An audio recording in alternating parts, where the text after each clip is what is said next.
보통은 잠언은 우리가 지혜의 말씀으로 알고 있지 않습니까? 그래서 성경에 다른 거는 안 읽어도 잠언은 그래도 읽을 수 있고, 그리고 교회를 다니시지 않으시는 분들, 신앙이 없으신 분들에게도 잠언 읽어봐, 이렇게 얘기를 할 수 있는 그런 성경으로 보통 아마 생각을 할 것이고, 또 어떤 분들은 잠언을 한 달에 한 번씩은 꼭 읽는다고 그렇게 얘기하시는 분도 계시더라고요. 그렇게 생각할 수 있는 여지들이 충분히 있습니다. 그런데 그 잠언 전체를 열고 있는 잠언 1장을 저희가 다 읽었는데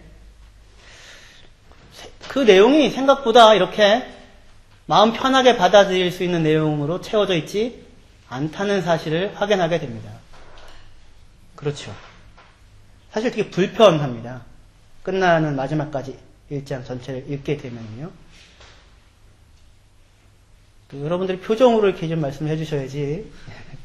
나만 불편한가? 네. 분명히 지혜와 훈계를 알게 하고 듣고 생명을 얻게 하려고 기록한 잠언 말씀인데, 그리고 아버지가 더군다나 아들에게 주는 형태의, 부모가 자녀에게 주는 형태의 말씀이잖아요. 그래서 내 아들아, 내 아들아, 내 아들아 이렇게 이야기하거든요. 그런데 잠언 1장을 읽어보면 지혜를 알게 해주겠다고 하면서 1장에 따르면 그 지혜가 길거리에서 부르고 광장에서 소리를 높이고 골목과 성문과 성중에서 소리를 바라는데 사람들이 그 목소리를 듣기 싫어하고 지혜가 손을 내밀었는데 잡는 자가 없었다라고 이야기를 하는 것으로 1장의 내용이 마무리되어져 가고 있습니다. 그러니까 지혜가 소리를 지르고 지혜가 내 말을 들으라고 이야기를 하는데, 어리석은 사람들, 어리석고 거만하며, 거만하다는 말은 어떤 성경들은 조롱하며 비웃으며 이렇게 하거든요. 거만하기 때문에 조롱하고 비웃을 수 있겠죠. 그래서 어리석고 조롱하며 거만하며 미련한 사람들, 이 사람들은 지혜가 그렇게 소리를 지르고 부르고 손을 내밈에도 불구하고 지혜가 아니라 어리석음을 좋아하고 거만과 조롱을 기뻐하고 지식을 미워하다가 결국 자기의 생명을 잃고 망할 것이다. 그렇게 1장이 채워져 있습니다. 이게 잠언의 서장입니다. 그러니까 우리가 생각하는 잠언의 분위기랑은 사뭇 다르지요. 그렇죠? 성경을 이렇게 꼼꼼하게 잘 읽으셔야 합니다. 내가 읽을 때에 듣기 좋은 이야기만 골라서 읽으시면 그러면 읽은 게 아닙니다. 그거는 성경을 읽은 것이 아닙니다. 하나님께서 부모가 아버지가 무슨 이야기를 하면 그 이야기를 처음부터 끝까지 다 들어야지요. 그렇죠. 그리고 무슨 말씀을 하시나 들어야죠. 근데 그렇지 않고 그 중에서 듣기 싫은 말이 딱 나오면 저희 집에서 일어나고 있는 일이라고는 굳이 눈알이 돌아가요. 눈알이. 기분이 나쁘다고 하는 표정이 여기 올라오면서 민기도 벌써 시작됐어요. 민기도.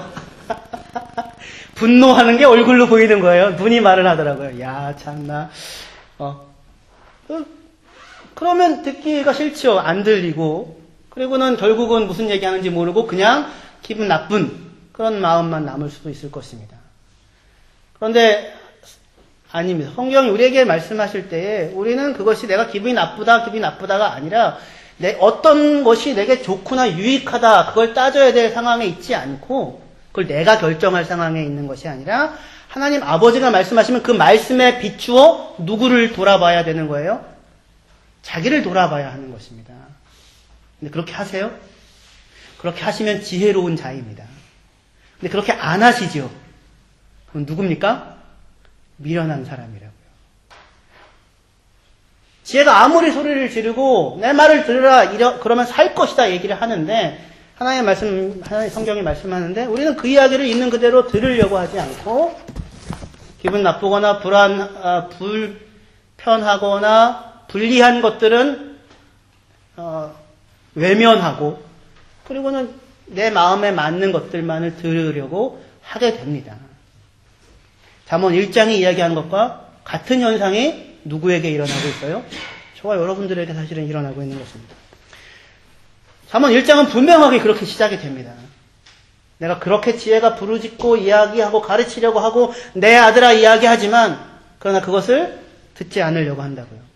오히려 어리석은 것을 사랑하고 거만을 기뻐하고 지식을 미워하고 그리고 자기 생명을 잃는 자리에까지 가고 있으니 들어라 돌아오라 돌이키라 이렇게 지금 이야기를 하고 있는 겁니다. 뭐가 떠오르냐면 신명기 말씀이 떠오릅니다. 신명기 31장을 봅시다.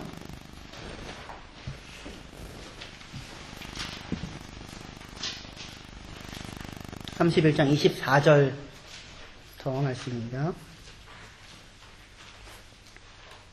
24절부터 30절까지 읽겠습니다.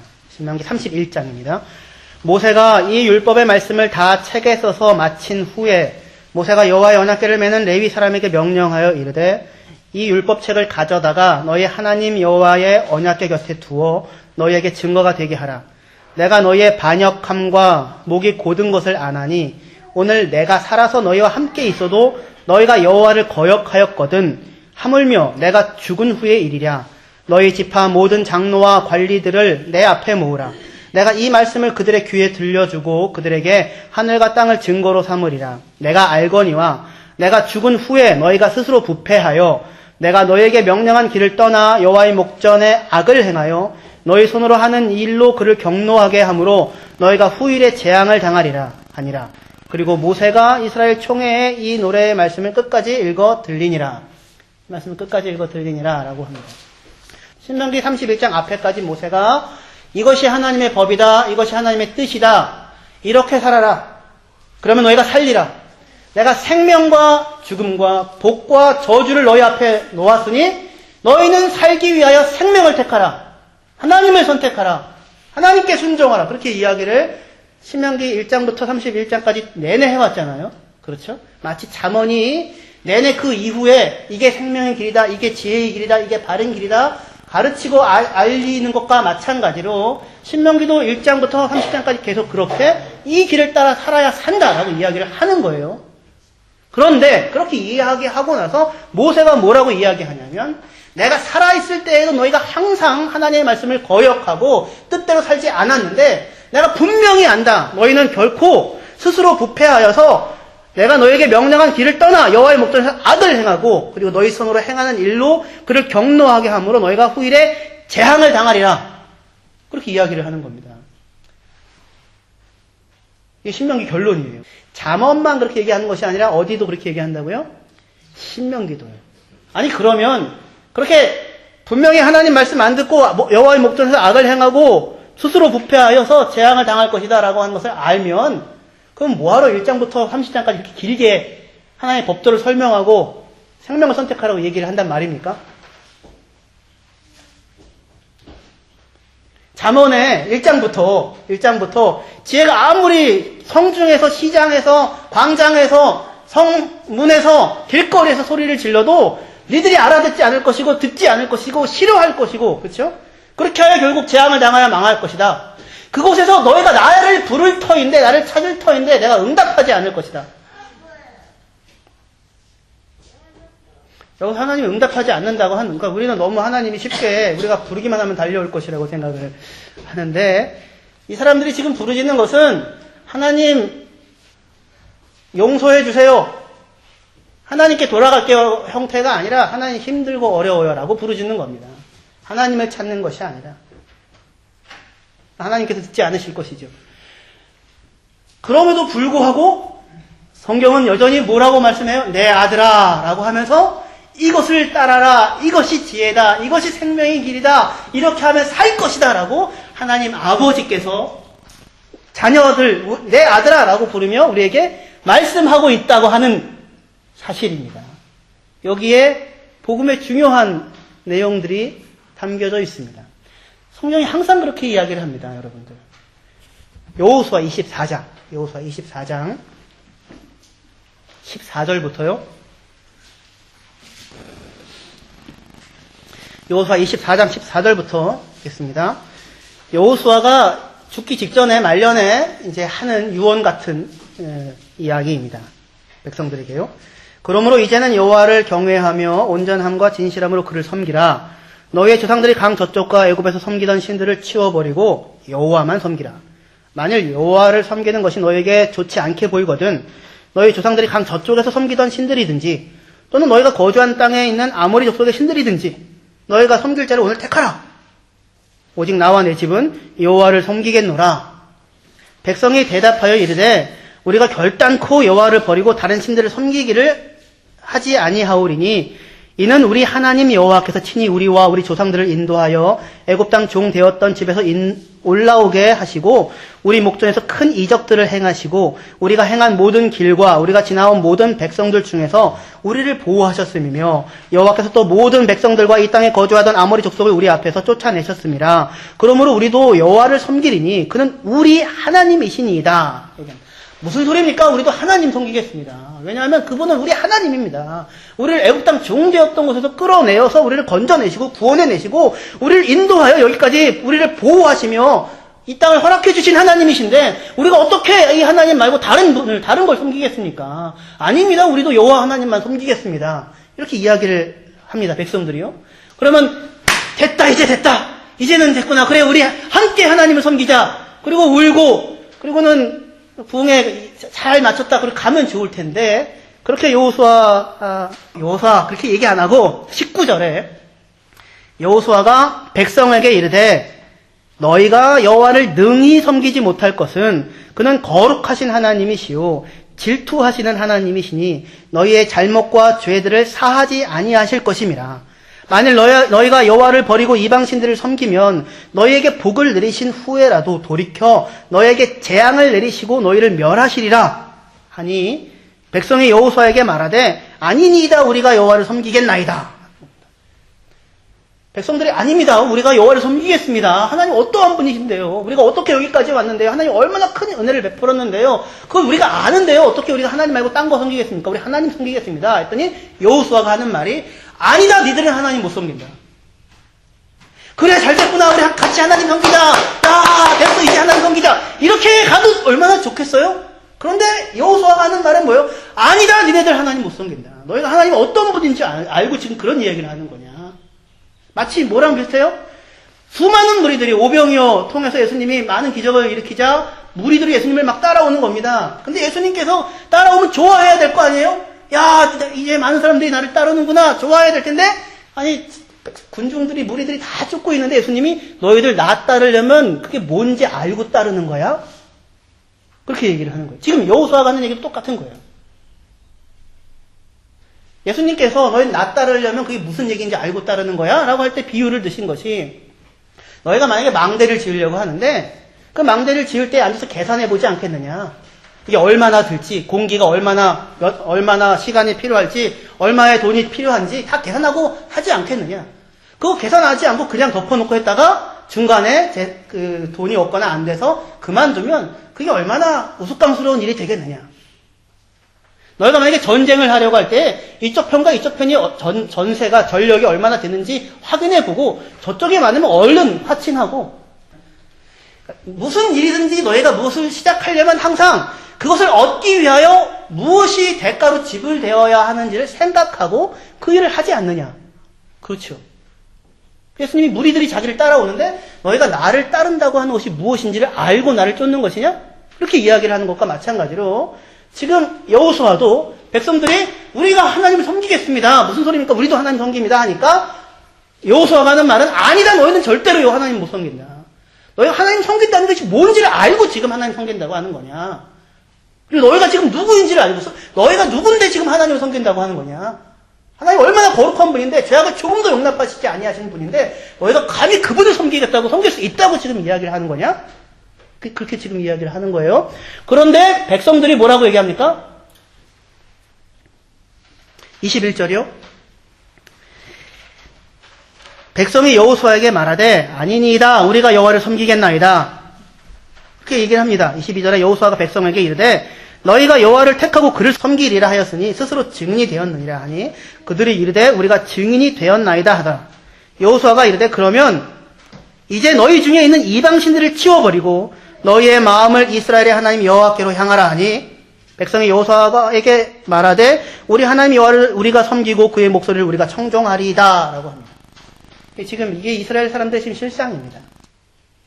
이방신들을 치워버리고 너희 마음을 이스라엘의 하나님 여호와께로 향하라 라고 하는 것이 지금 하나님의 백성들의 현실이었던 것입니다. 이 사람들이 여호와를 섬겼을까요? 31절이요. 24장 31절이요. 여호수아. 이스라엘의 여호수아가 사는 날 동안과 여호수아 뒤에 생존한 장로들 곧 여호와께서 이스라엘을 위하여 행하신 모든 일을 아는 자들이 사는 날 동안 여호와를 섬겼더라. 여호와를 섬겼다고 합니다. 사사기에서는 아무리 씻고 봐도 그들이 여호와를 섬겼다는 말을 찾기가 정말로 힘든데 불가능에 가까운데 여기서 지금 이 사람들이 여호와를 섬겼다고 합니다. 어떤 사람들이요? 여호와께서 이스라엘을 위하여 행하신 모든 일들을 아는 자들. 그러니까 지금 무슨 얘기냐면 자기들이 여호수아와의 대담과 이야기를 통하여서 자기들이 어떠한 자인지를 확인하게 되는 겁니다. 우리 하나님 섬길게요 라고 이야기하고 있는 중에도 마음을 다하고 뜻을 다하고 목숨을 다하여 하나님을 섬기고 있는 것이 아니라 우상을 섬기고 있고 엉뚱한 것을 따라가고 있는 사람이라고 하는 사실을 그 사실을 확인하고 알게 되어진 자. 그런데 그러한 자들임에도 불구하고 그러한 자들을 건져내시고 구원하셔서 하나님 백성을 삼으시고 그리고 그 거룩한 하나님의 백성으로 살라고 이야기하시고 있는 그 하나님을 아는 사람. 그 두 가지가 같이 되었을 때 이들이 하나님을 섬겼더라 라고 하는 자리에 설 수 있게 되는 것입니다. 그것이 지금 잠언이 가르치려고 하는 지혜의 말입니다. 잠언 1장으로 저희 다시 돌아올게요.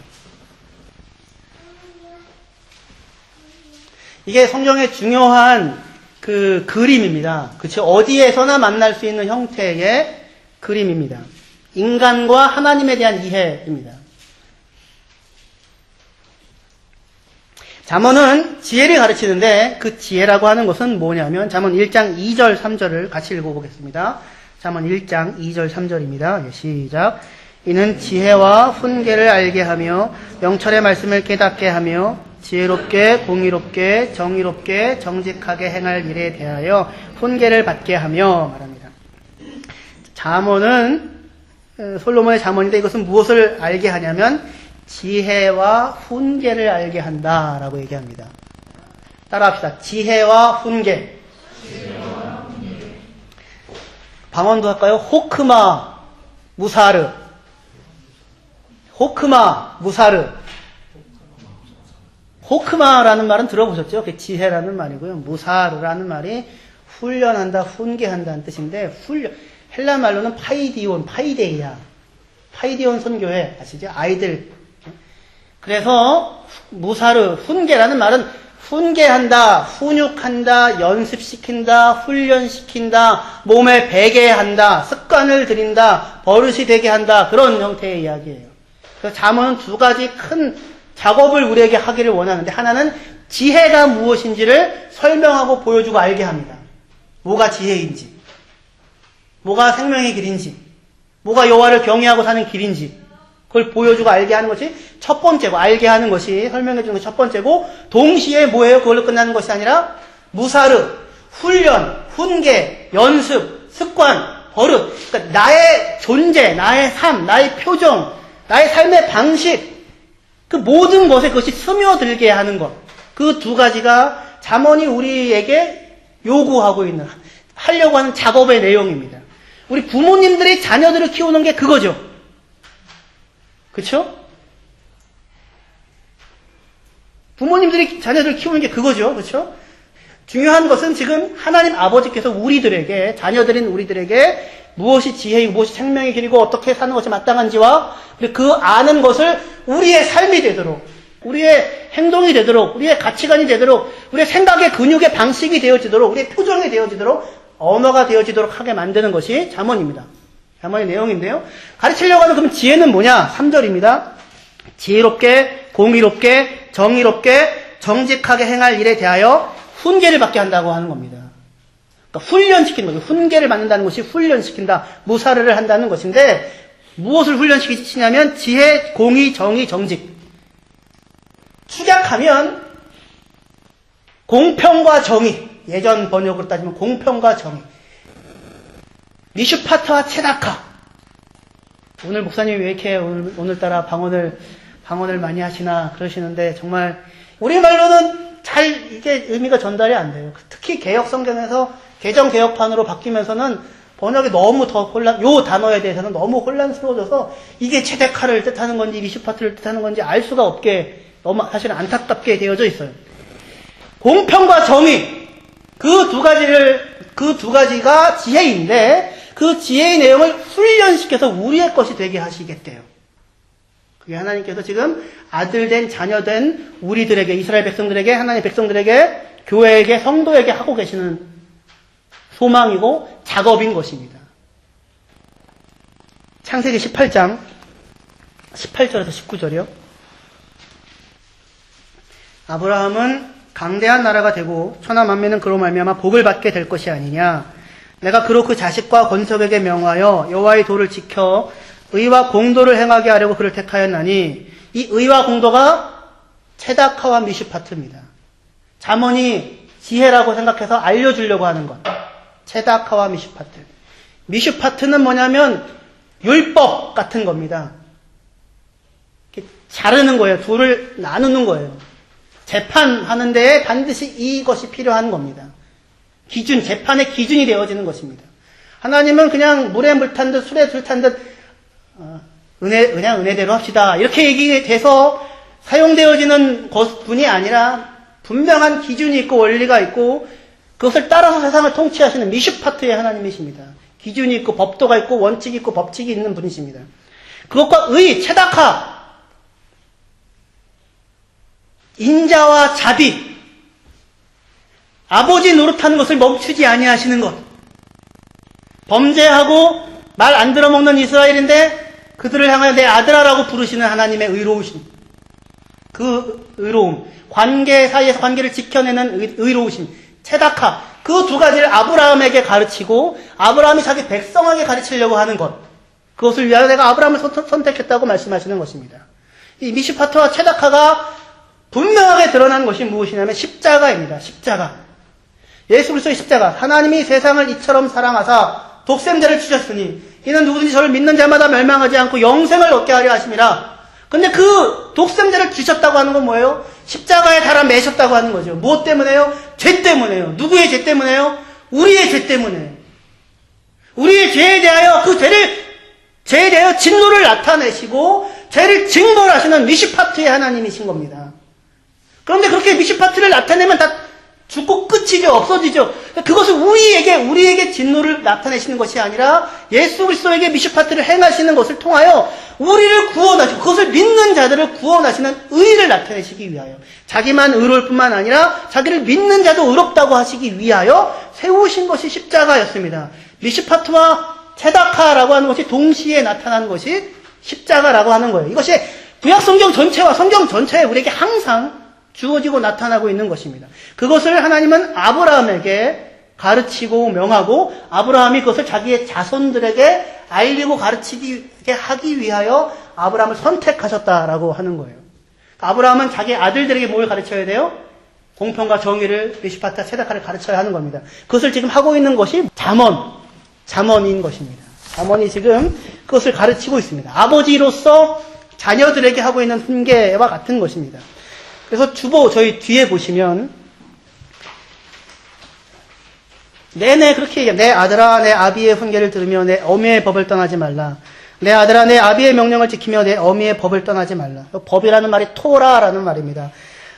솔로몬의 잠언이라. 지혜로운 아들은 아비를 기쁘게 하거니와 미련한 아들은 어미의 근심이니라. 지혜로운 아들은 아비를 즐겁게 하여도 미련한 자는 어미를 업신여기느니라. 미련한 아들은 그 아비의 근심이 되고 그 어미의 고통이 되느니라. 아비를 구박하고 어미를 쫓아내는 자는 부끄러움을 끼치며 능욕을 부르는 자식이니라. 자기의 아비나 어미를 저주하는 자는 그의 등불이 흑암 중에 꺼짐을 당하리라.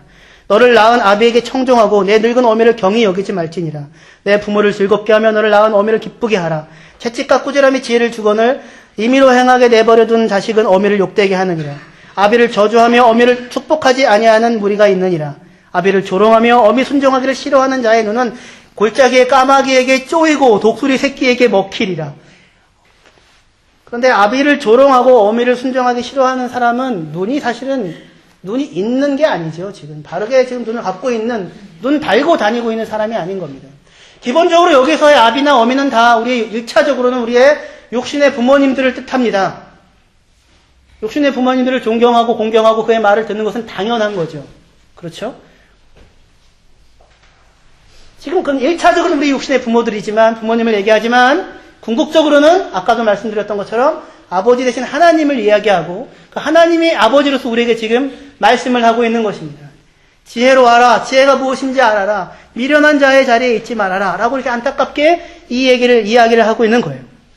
문제는 그거예요. 문제는 그런 잠언 1장이 보여주고 있는 것이, 자녀들이라고 부르고 있는, 내 아들아라고 부르고 있는 자들이 지혜의 부름을 듣지 않을 것이고, 그리고 그래서 재앙을 만나 망할 것이라고 이야기를 하는 것으로 1장을 시작하고 있다는 사실입니다. 잠언은 우리에게 지혜로운 자, 다시 해서 여호와를 경외하는 자에 대해서 내내 보여줍니다. 그렇죠? 잠언이 보여주는 것이 그것입니다. 지혜가 무엇인지를 보여주지만 그뿐 아니라 잠언이 정말 또한 많이 보여주고 있는 것은 무엇이냐면, 어리석은 자, 미련한 자, 여호와를 경외하지 않는 자의 삶에 대하여서도 보여줍니다. 그러니까 우리는 잠언을 통하여 이게 지혜로운 자의 길이구나, 이게 지혜구나, 이렇게 하면 사는구나 라고 늘 그거 찾아왔잖아요. 근데 성경은 사실 뭘 얘기를 하는 거냐면, 너희들은 지금 뭐라고요? 미련한 자라고요. 지금 미련한 것이 무엇인지를 잠언을 통해서 스스로 확인하고 알라는 겁니다. 잠언 1장 22절에 너희 어리석은 자들은 어리석음을 좋아하며 거만한 자들은 거만을 기뻐하며 미련한 자들은 지식을 미워하나니 어느 때까지 하겠느냐. 어떻게 여러분들은 스스로 생각할 때 어리석은 자입니까? 아니면 지혜로운 자입니까? 거만한 자입니까? 아니면 겸손한 자입니까? 지식을 사랑하는 자입니까? 지식을 미워하는 자입니까? 우리는 잠언을 볼 때 우리는 지혜로운 자라고 생각을 하고 그 자리에서 잠언을 항상 보게 됩니다. 그러나 아닙니다. 잠언 1장이 지혜가 그렇게 불러도 들으시지를 않으신다고요. 외면한다고요. 멸시한다고요. 그 소리를. 그래서 그 뒤에 나오는 이야기들, 주보에 제가 뒤에다 해놨죠. 미련한 자들에 대하여 써놓은 것들이요. 주보 뒤에 있습니다. 잠언 10장 8절부터요.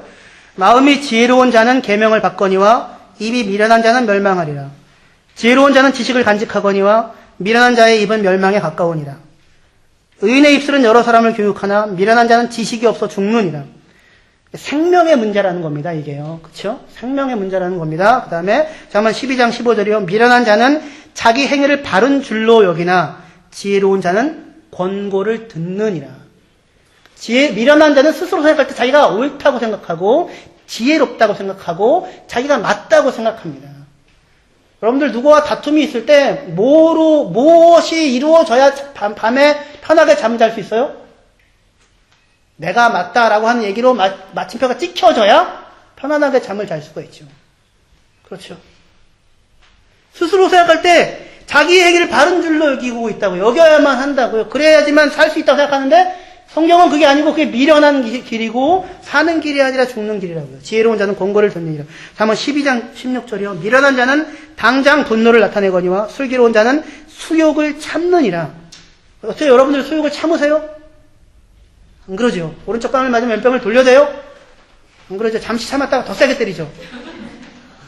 참았는데 참았다는 이유로 때리는 것이 정당화되는, 때리면서도 그놈이 나쁜 놈이 되는 이런 아주 악한 그 자리에 있으면서 나는 바르다고 생각하는 미련한 자의 자리에. 잠언 14장 9절에 미련한 자는 죄를 심상히 여겨도 정직한 자 중에는 은혜가 있느니라.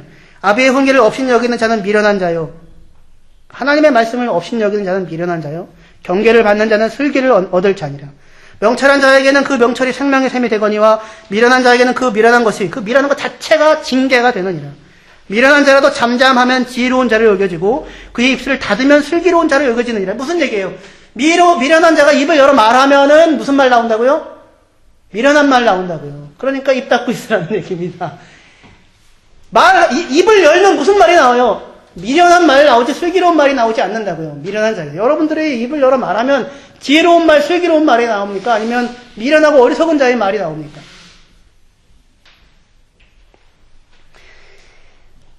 잠언 20장 3절이요. 다툼을 멀리하는 것이 사람에게 영광이거늘 미련한 자마다 다툼을 일으키느니라. 지혜는 너무 높아서 미련한 자가 미치지 못할 것이므로 그는 성문에서 입을 열지 못하느니라. 미련한 자를 곡물과 함께 절구해 놓고 공의로 찌을지라도 그의 미련은 벗겨지지 아니하느니라. 안 벗겨진다고요. 그러니까 이 미련은 지혜로웠다가 미련했다가 지혜로웠다가 미련했다가 이렇게 안 돼요. 그냥 뼛속부터 그 속까지 다 미련한 거예요. 벗겨지지 않는다고 하는 게 그냥 겉껍질만 미련한 게 아니에요. 속까지 그냥 다 미련한 거예요. 속까지 여호와를 경외하지 않는 거예요. 그러면서도 자기가 지혜롭다고 생각하고 자기가 바르다고 생각하고 자기가 옳은 자리에서 옳은 말 하고 살고 있다고 생각을 한다는 말입니다. 근데 잠언 1장이 뭐라고 얘기해요? 지혜가 아무리 왜 소리를 지르고 불러도 듣지를 않는다고요. 미련하고 어리석고 교만하고 그래서. 그러니까 잠언의 얘기 속에서 누구의 미련한 자가 나라는 사실을 확인하고 발견하고 들을 수 있어야 해요. 그런데 놀라운 것은 그 미련한 그 사람들을 향하여 하나님이 뭐라고 말씀하세요? 내 아들아, 내 아들아. 지식을 알고 지혜를 알고 공평을 알고 정의를 알아라. 이렇게 이야기를 하는 것입니다. 예레미야 4장 22절에 제가 읽어드릴게요. 내 백성은 나를 알지 못하는 어리석은 자요. 내 백성은 나를 알지 못하는 어리석은 자요. 지각이 없는 미련한 자식이라. 악을 행하기에는 지각이 있으나 악을 행하기에는 슬기로우나 선을 행하기에는 무지하도다. 누가요? 하나님의 백성들이요. 예레미야가 이스라엘 백성을 향해서 하나님께서 말씀하시는 겁니다. 내 백성은 나를 알지 못하는 어리석은 자요. 지각이 없는 미련한 자식이다. 그게 지금 이스라엘 백성이고 저와 여러분들입니다. 우리는 신약시대의 성도인데요. 저는 그래도 아니요. 똑같습니다.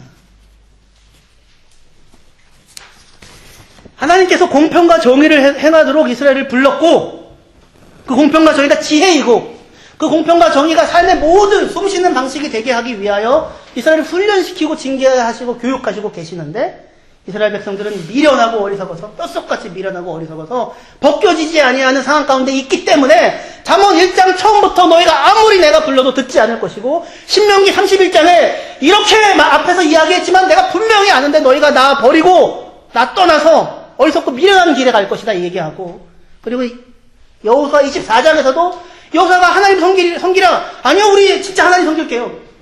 아니다 내가 아는데 너희 하나님 못 섬긴다. 하나님 누군지 아느냐. 아닙니다 그래도 우리 섬길게요. 그렇게 이야기하고 있는 중에도 누굴 섬기고 있어요? 뭘 섬기고 있어요? 우상을 섬기고 있고 자기를 섬기고 있다. 자기를. 그게 하나님의 백성으로 불려진 이스라엘의 현실입니다. 이사야 5장 7절입니다. 같이 읽을게요. 이사야 5장 7절이요. 같이 읽겠습니다. 예, 시작. 무릇 만군의 여호와의 포도원은 이스라엘 족속이요 그가 기뻐하시는 나무는 유다 사람이라. 그들에게 정의를 바라셨더니 도리어 포악이요 그들에게 공의를 바라셨더니 도리어 부르짖음이었도다. 정의 미슈파트를 바랬더니 포악 미시파흐 피 흘림이요 공평 법을 주었더니 그걸로 뭘 하고 있어요? 사람을 살리는 데 쓰지 않고 사람을 피 흘려 죽이는데 그것을 사용하고 있는 겁니다. 포악이요. 공의를 바랬더니, 의를 바랬더니, 체다카를 바랬더니, 도리어 부르짖음, 체아카였더라. 미슈파트를 바랬는데 미슈파크가 나오고, 체다카를 바랬는데 체아카가 나오는. 이사야 5장 2절이요. 땅을 파서 돌을 제하고 극산풍 포도나무를 심었도다. 그 중에 망들을 세웠고 그 안에 술투를 팠도다. 좋은 포도 맺기를 바랬더니 들포도를 맺었도다. 지금 이스라엘 사람들의 현실입니다. 공평과 정의를 바랬는데 극상품 포도나무를 심고 하나님은 모든 것을 다 주었는데 맺혀지는 것은 지혜가 아니라 미련함과 어리석음이 맺혀지고 있더라고요. 그렇죠. 근데 맺혀지고 있는 미련함과 어리석음의 모습은 뭐냐면 그게 바보 같은 그게 아니고요. 이사야 5장 8절 가옥에 가옥을 이으며 전토에 전토를 더하여 빈틈이 없도록 하고 이 땅 가운데에서 홀로 거주하려 하는 자들은 화있을진저. 이게 지금 이게 미련한 자들의 모습입니다. 미련한 자들이 뭐 한다고요? 가옥에 가옥을 잇고 전토에 전토를 더하고 빈틈이 없이 자기가 다 거주하려고 하는 겁니다. 이거 세상으로 보면 성공한 거 아니에요? 지혜로운 사람 아니에요? 그렇죠. 근데 만족함이 없다고요. 집에 집을 더하고 가옥에 가옥을 더하고 전토에 전토를 아무리 더해도 만족함이 되어지지 않는다고요. 그런데 그것이 지혜라고 생각하고 살고 있는 겁니다. 하나님은 뭐라고요? 어리석은 거라고요. 미련한 것이라고요. 공평과 정의가 나와야 하는데 그게 안 나오고 있는 것이 지금 이스라엘 백성의 모습입니다. 이스라엘 백성을 포도나무로 세웠는데 근데 거기서 맺혀지는 것은 들포도더라. 그것이 이사야 5장의 얘기고 잠언 1장의 얘기고 신명기 31장의 얘기하는 것이고 이사야 24장의 얘기하는 것이고 하나님의 백성으로 부름받은 저와 여러분들의 현실의 삶에 대한 모습입니다. 그렇죠. 이거를 기쁘고 즐겁게 얘기할 수는 없는데 근데 여기에 복음이 있습니다. 요한복음 15장 요한복음 15장 1절부터 15절입니다. 나는 참 포도나무요 내 아버지는 농부라. 누가 참 포도나무라고요? 예수님이에요. 예수님. 이스라엘 백성을 놓고 극산품 포도나무에 해당되어지는 모든 것들을 다 주었는데 맺혀지는 것은 어리석음과 미련함과 들포도였습니다. 세상적으로 볼 때는 지혜로운 모습일 수 있었고 부유하고 성공하고 번성하는 모습이었습니다. 부러울 게 아무것도 없다고 생각하는 그런 모습인 거예요. 그런데 그것은 아니라고요. 그것은 망하고 재앙을 만나는 길이고 그것은 자기의 생명을 스스로 해치는 길이었더라고요. 그래서 이스라엘 백성이 그렇게 오랜 세월 동안 기회를 주고 말씀했는데 맺혀지는 것은 들포도인 거예요. 그래서 지금 예수님이 근데 자기에 대하여 뭐라고 말씀하십니까? 내가 참 포도나무라고. 내가. 그러면서 우리는 뭐라고 얘기합니까? 나는 참 포도나무요. 너희는 가지라. 그가 내 안에 내가 그 안에 거하면 사람이 열매를 많이 맺나니 나를 떠나서 너희가 아무것도 할 수 없음이니라. 이것이 이 얘기를 해주는 것이 지금까지 저희가 보아왔던 모든 내용입니다. 우리는 포도나무가 아니라고요. 우리는 들포도를 맺힐 수 있는 존재밖에 안 된다고요. 우리는 심판이 미슈파트가 행해지면 십자가에서 죽을 수밖에 없는 존재라고요. 소돔과 고모라처럼. 그래서 믿는 겁니다. 내 안에서 소망이 없는 것이기 때문에 그런데 그러한 나를 향하여 아들아라고 부르고 찾아오신 하나님이 계시기 때문에 하나님이 세상을 이처럼 사랑하사 독생자를 주셨으니 우리에게서 나오는 것은 미련함과 어리석음과 포악과 피 흘림인데 그런데 그러한 우리를 내가 사랑하는 아들, 내가 기뻐하는 나무라고 부르시며 우리를 사랑하셔서 자기 아들을 내어주시고 찾아오신 하나님 아버지가 있었기 때문에 그리고 예수 그리스도를 포도나무 삼아 우리를 가지로 삼아 거기에 붙여서 그래서 거기에 생명을 맺게 하는 자리에 우리를 세우신 분이 있으신 것입니다. 그러니까 예수 그리스도를 떠나서는 우리는 아무것도 할 수 없는 겁니다. 그러니까 무슨 이야기인지 우리에게서는 미련함이 나옵니다. 어리석음이 나옵니다. 화평케 하지 않습니다. 기껏 정말로 마음을 써서 화평케 하려고 하는 말이 오히려 무엇의 씨앗이 돼요? 분쟁의 씨앗이 됩니다. 그 화평케 하는 자리에 서는 순간에도 뭐를 확보하려고 하냐면 자기의 의로움, 자기의 자리, 자기의 편안함, 자기가 손해보지 않는 것, 자기의 명예, 자기의 평판을 지켜가지려고 하는 겁니다. 그래서 화평케 하라고 들어갔다가 둘은 분란을 만들고 나 하나만 쏙 빠져남아 있는 일들이 항상 우리에게 벌어지고 있는 일입니다. 누구에게만 벌어지는 게 아니라 우리 모두에게서 벌어지고 있는 일들입니다. 미련한 말들이 나옵니다. 분노하게 되지요, 쉽게. 그리고 옳다고 얘기하는 자리에 있게 됩니다. 우리에게서 나오는 열매들이죠. 그런데 참 포도나무가 있다고요. 예수 그리스도. 그리고 우리를 가지라고 부르시고 너희가 나를 택한 것이 아니라 내가 너를 택했고 너희가 나를 사랑한 것이 아니라 내가 너를 사랑하여 불렀다고요.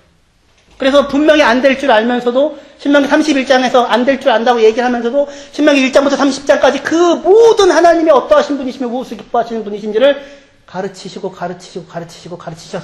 우리를 붙잡고 계시는 하나님 아버지가 계신 것입니다. 그것으로 인하여 우리가 사는 겁니다. 할렐루야. 그러니까 누구가 자랑될 수밖에 없어요? 하나님이 자랑되어지고 예수 그리스도가 자랑되어질 수밖에 없고 여호와를 하나님을 경외할 수밖에 없는 것입니다. 그것이 지혜의 근본이고 시작이고 모든 것이에요. 기도하시겠습니다. 하나님 아버지 은혜와 사랑을 감사합니다. 티끌 같은 저희들이고, 끌도 아니라 안에 뒤틀려져 있어서 극상품 포도나무에 필요한 모든 것을 공급받아도 들포도가 맺히는 미련하고 어리석은 자들이 저희들입니다. 죄인입니다. 스스로에게서 선한 것이 나올 수가 없습니다. 그런데 어찌 된 일인지 그러한 우리를 내 아들아 라고 부르시고 자기의 아들을 대신 내어주어서 우리를 붙잡으시고 그 아들 안에 접붙이시고 그 아들 예수 그리스도가 가지고 있는 모든 것들을 우리에게 공급하여 주시고 사랑하여 주시고 오래 참아 주시고 인내하여 주시고 믿음과 소망과 사랑으로 우리를 대접하여 주셔서 하나님 백성, 하나님 자녀, 하나님 아들로 사는 것이 무엇인지를 깨달아 알게 하시고 그리고 그 길 위에 걸어가며 살아가는 하나님 자녀들이 되게 하셨으니 감사합니다. 하나님 아버지, 우리가 이 길을 따라가게 하여 주시옵소서. 자기를 자랑하고 자기를 드러내고 자기를 증명하고 교만하고 멸시하고 조롱하는 어리석은 자의 자리에 가옥에 가옥을 집에 집을 연하여도 만족되어지지 아니하는 그 자리에 있지 않게 하여 주시옵시고 여호와로 말미암아 만족하며 예수님께 붙어있는 것으로만 승리하는 하나님의 백성들 되게 하여 주시옵소서. 예수님의 이름으로 기도합니다. 아멘.